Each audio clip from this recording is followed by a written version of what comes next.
जय श्री कृष्ण। ओम नमो भगवते वासुदेवाय नमः। आज हम आपको पुरंजन उपाख्यान के बारे में बताएंगे।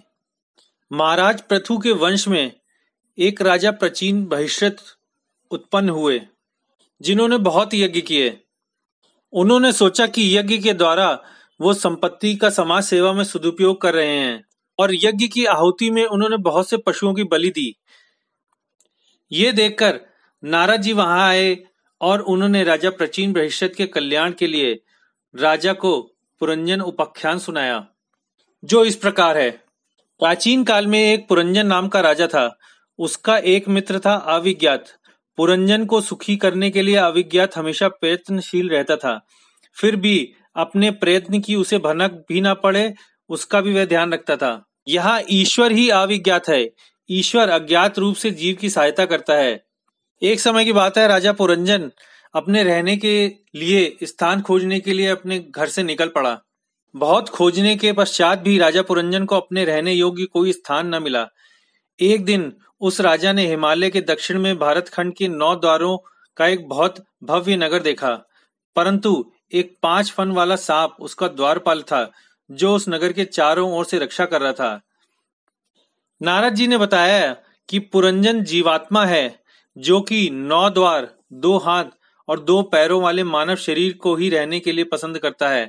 पुरंजन वह 9 द्वार वाली नगरी में प्रविष्ट हुआ। यह नगरी है मानव शरीर। वहां पहुंचने पर एक सुंदरी से मिलन हुआ। पुरंजन ने उसका परिचय पूछा। स्त्री ने कहा कि मैं ये तो नहीं जानती कि मैं कौन हूँ, किंतु मैं तुम्हें सुखी अवश्य रखूंगी। वह स्त्री पुरंजनी थी।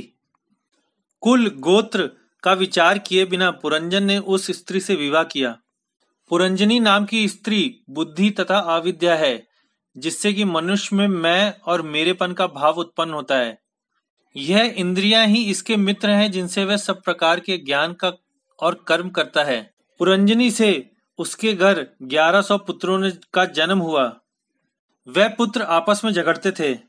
11 इंद्रियों के सुखोपभोग की इच्छा ही 1100 संतानें हैं। इन पुत्रों के पारस्परिक युद्ध का अर्थ है संकल्प विकल्पों का संघर्ष।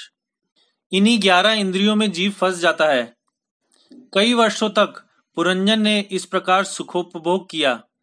कई वर्षों तक सुखोपभोग करने के पश्चात एक रोज मृत्यु ने राजा पुरंजन को आ घेरा और उसकी मृत्यु हो गई।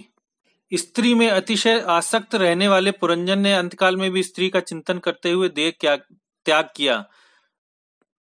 परिणाम स्वरूप उसके अगले जन्म में कन्या रूप में जन्म लेना पड़ा। स्त्री का चिंतन करने से पुरंजन को स्त्री बनना पड़ा।